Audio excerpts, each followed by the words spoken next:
Ya, jadi jika aku berbuat apa yang tidak aku kehendaki, kata Paulus, maka bukan lagi aku yang memperbuatnya, tapi dosa yang diam di dalam aku. Itu maksudnya gini loh, karena kita tahu kita lemah di area itu, jangan kau cobai dirimu. Zaman dulu ada mainan itu, saya nggak mau sebut namanya. Nah, mainan itu seperti hewan gitu, kalau dikasih makan dia hidup, kalau nggak bisa mati loh. Tahu kan ya? Anak kecil dulu bawa-bawa dulu ya. Sekarang juga ada yang gantian, yang bukan itu lagi, tetapi merek-merek lainnya. Karena kita tahu kita kelemahannya di area itu, ya jangan cobai Tuhan. Dan jangan cobai diri di situ. Jangan kasih kesempatan setan bertumpu. Jangan sampai setan masukin kaki satu. Kaki satu masuk, pasti sebentar lagi seluruh badannya. Dosa yang diam di dalam aku, kita harus menyadari, tidak ada satupun di antara kita kebal dosa. Dan kalau kita gagal melulu di area tertentu, kita harus extra seat belt atau sabuk pengaman di sana. Orang lain cuma pakai satu seat belt, Anda pakai helm sekalian di situ.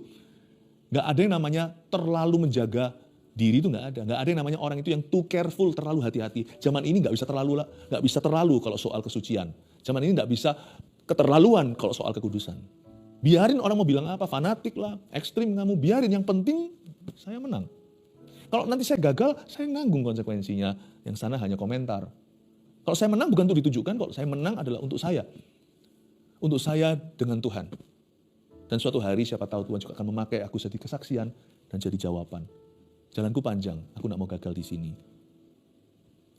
Tapi dosa yang diam di dalam aku, nggak ada seorang pun kebal. Kita harus ngerti kelemahan kita, di area mana kita cenderung berdosa, dan selalu gagal total. Maka, kalau Anda tahu, ada binatang itu, atau ada yang nama bibi, bobot, bebet, bakat di dalam diri kita, hai Adam dan Hawa, keturunannya. Maka kalau kita tahu itu ada di dalam, jangan kau beri makan. Jangan kau beri makan.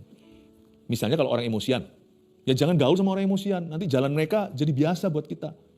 Belajarlah untuk dibentuk Tuhan, bergesekan dengan orang, belajar sabar, dan ikutilah jalan orang-orang sabar. Maka Anda pun akan belajar bersabar. Tetapi dosa yang diam di dalam aku, tahu ada dosa diam di dalam kita. Dosa ini bukan dosa aktif. Dosa ini adalah sinful nature atau hakikat dosa. Dosa ini bukan dosa aktif. Kalau itu harus kita tanggalkan, itu harus kita akui dan tinggalkan. Dosa di sini adalah sifat dosa atau kecenderungan dosa di dalam diri kita. Ada orang cenderung nyuri, ada orang cenderung ini. Kalau kita tahu gitu, don't feed it, jangan kasih makan.